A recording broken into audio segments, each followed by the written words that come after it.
नमस्कार.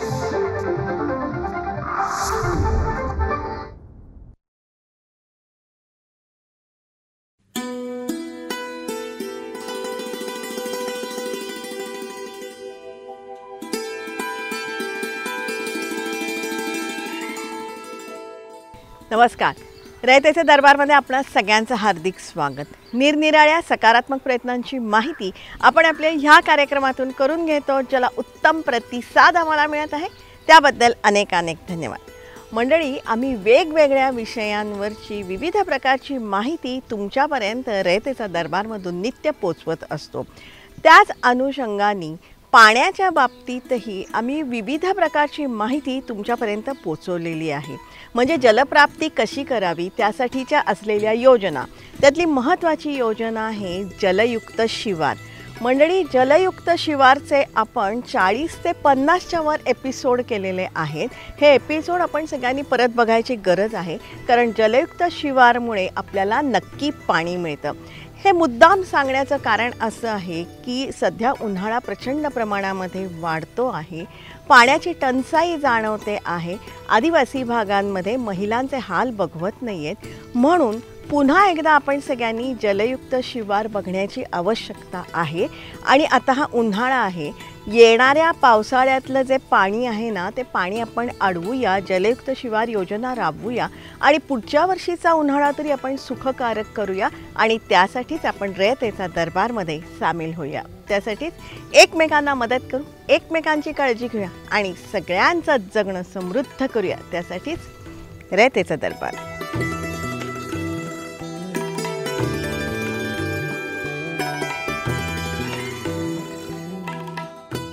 रयतेचा दरबारमधला आपला आजचा विषय ही खूप छान आहे, थोडासा हटके आहे, पण तुम्हाला सगळ्यांना नक्की आवडेल.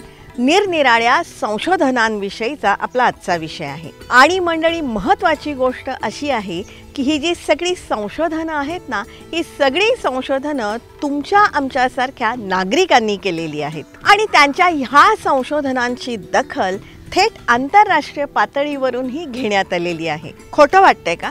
पण मंडळी, तुम्ही सुद्धा संशोधक होऊ शकता. त्यासाठी विषयाचं बंधन अजिबात नाही. आता हेच बघा ना, आपल्या पवित्र गंगा नदी बाबत ह्या नागरिकांनी एक संशोधन केलेलं आहे. गंगा तेरा पानी अमृत झरझर बहता जाए, डुग डुग से इस देश की धरती तुझसे जीवन पाए. गंगा तेरा पानी अमृत झरझर बहता जाए. थोडक्यात, गंगा नदीमध्ये स्नान केल्यानंतर पापक्षालन का होतं? संपूर्ण गंगेच्या म्हणजे गंगेच्या उगमापासून समुद्र मिलनापर्यंतचं मायक्रोबियल ॲनालिसिस आम्ही केलं. म्हणजे प्रोजेक्ट मेघदूत जो आहे आमचा, त्याच्यामधून आम्ही त्या संपूर्ण गंगेचा पट्टा कव्हर केला होता. पण मग आम्ही विचार केला की चाललोच आहोत, तर हा पण एक प्रयोग त्याच्यासोबत करून बघू. तर गोमुखापासून ते कानपूरच्या अलीकडे हरिद्वारच्या वरपर्यंत गंगेच्या पाण्यामध्ये जे सूक्ष्मजीव आहेत, हे मूळचे सूक्ष्मजीव आढळतात. जे गंगा म्हणून आपण त्याच्यामध्ये जे काही गंगेच्या पाण्याचे गुणधर्म म्हणून ओळखतो, त्याच्यामध्ये ते सूक्ष्मजीव पण आहेत.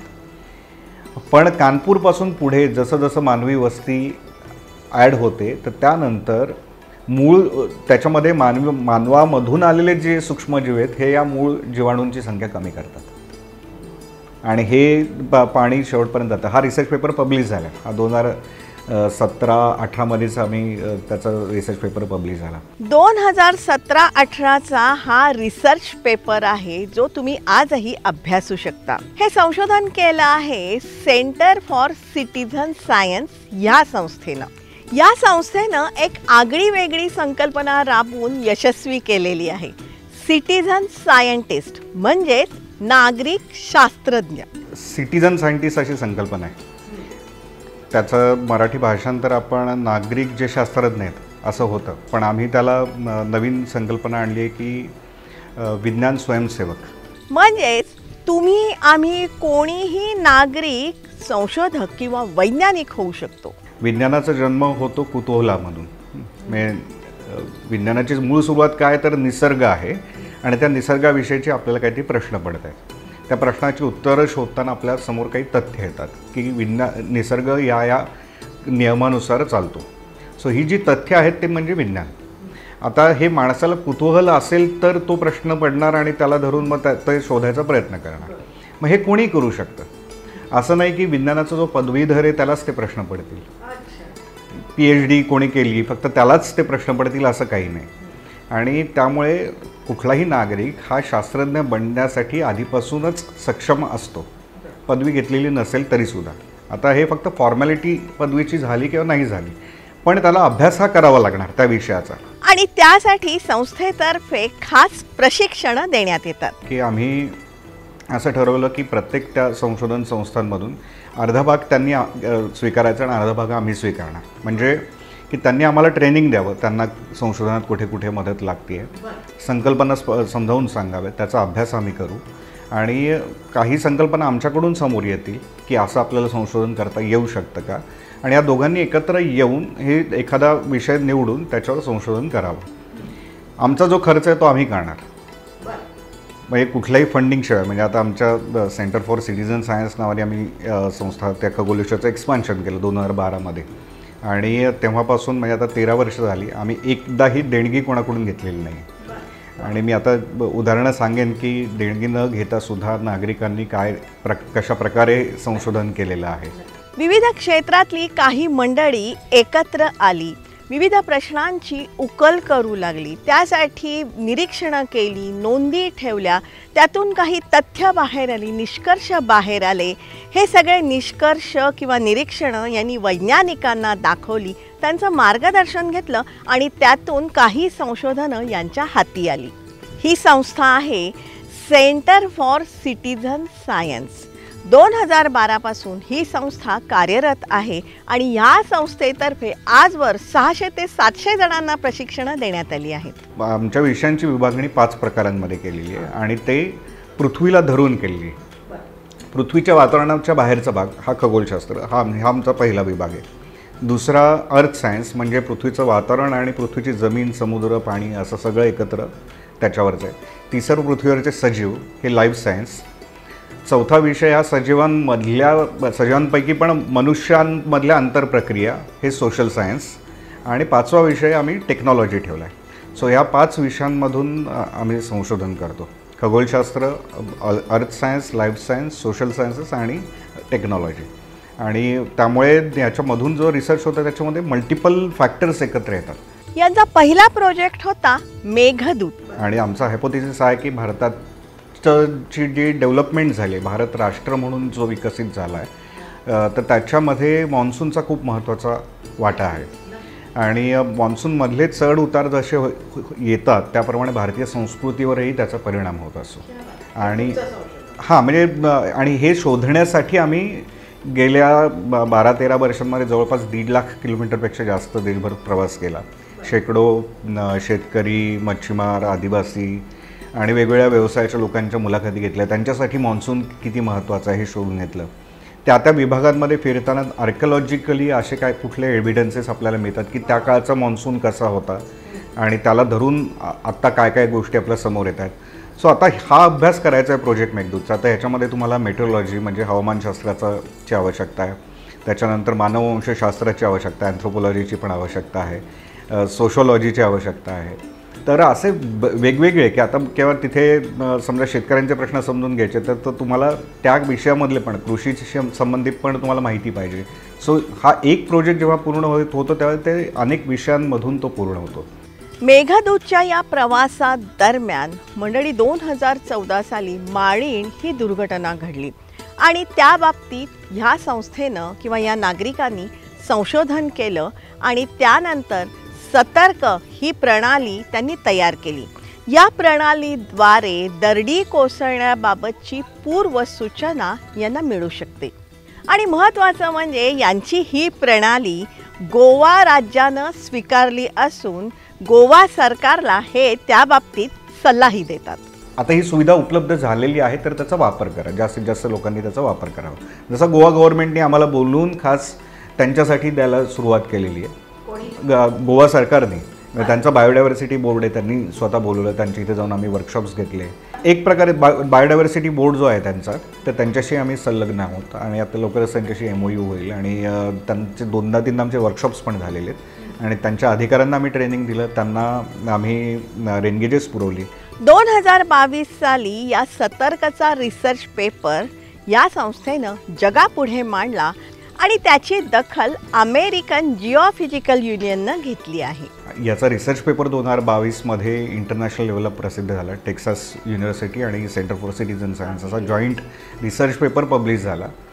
अमेरिकन जिओफिजिकल युनियन ही जगातली ह्या क्षेत्रामधली सगळ्यात मोठी संस्था आहे अर्थ सायन्सेसमधली. त्यांनी खास सतर्कवर लेख लिहिला की भारतातल्या नागरिकांनी कशाप्रकारे दरडींची पूर्वसूचना देणारी यंत्रणा विकसित केली आहे. त्याचं नाव सतर्क आहे.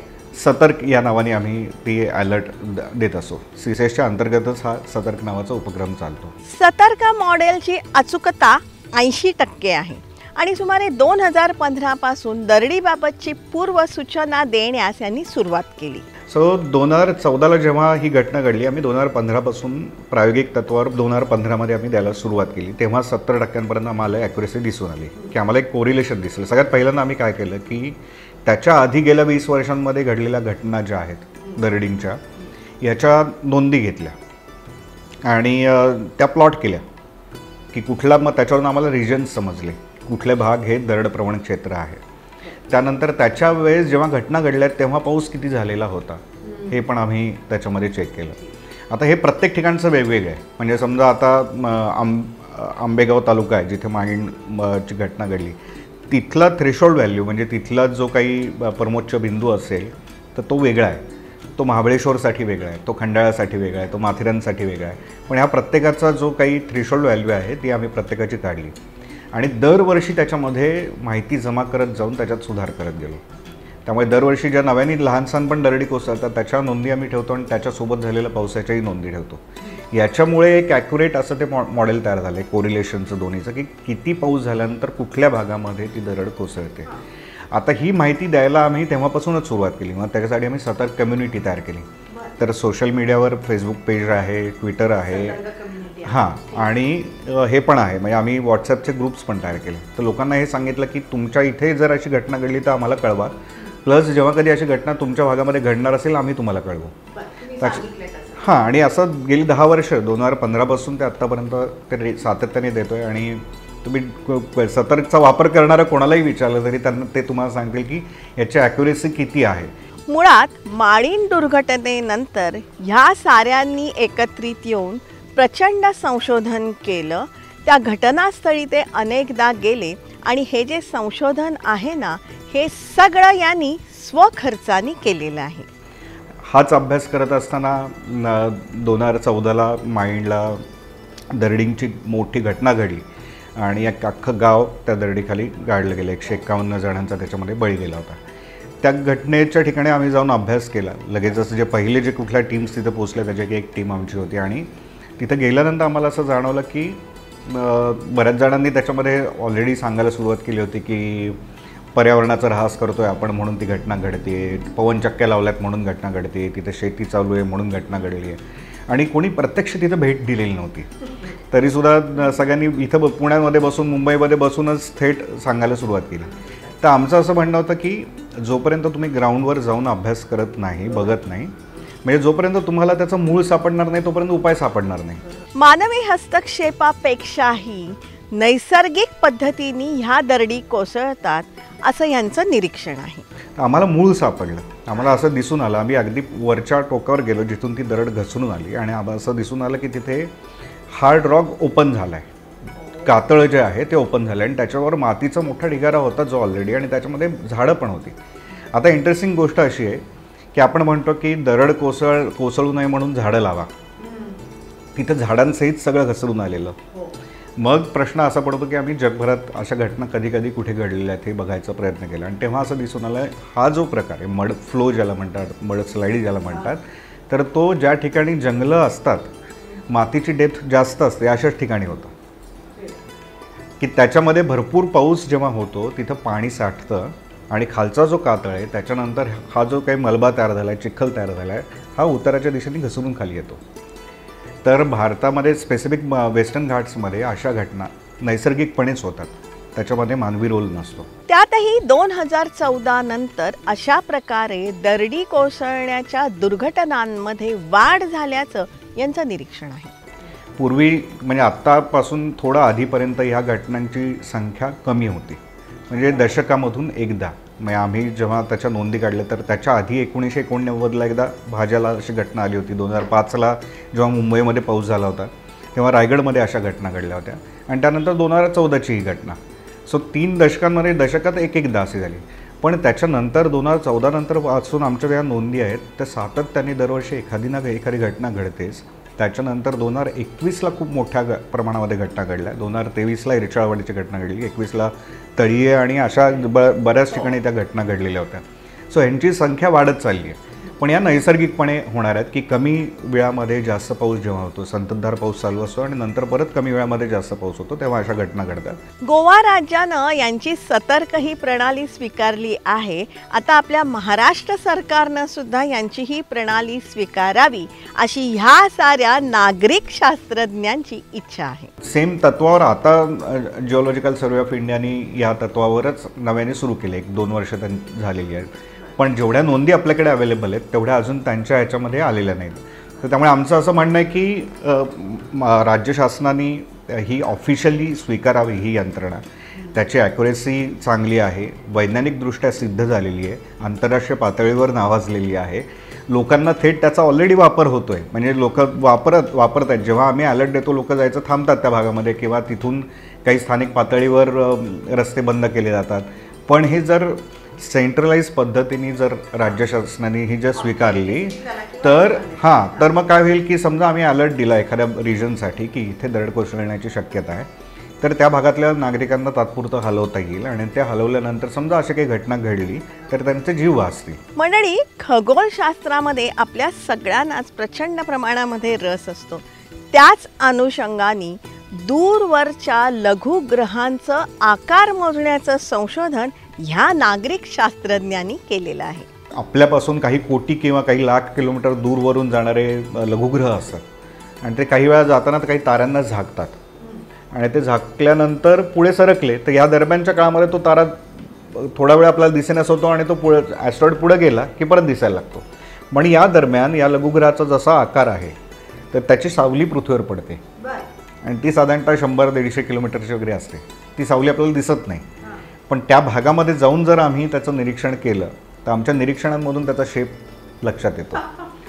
आता एवढ्या दूर अंतरावर असलेला जो लघुग्रह आहे तर तो त्याचा शेप आपल्याला टेलिस्कोपनी पण कळत नसतो, पण ह्याच पद्धतीने कळतो. उल्कापाषाणांच्या बाबतीतलं नेमकं संशोधन यांनी काय केलंय तेही समजून घेऊया.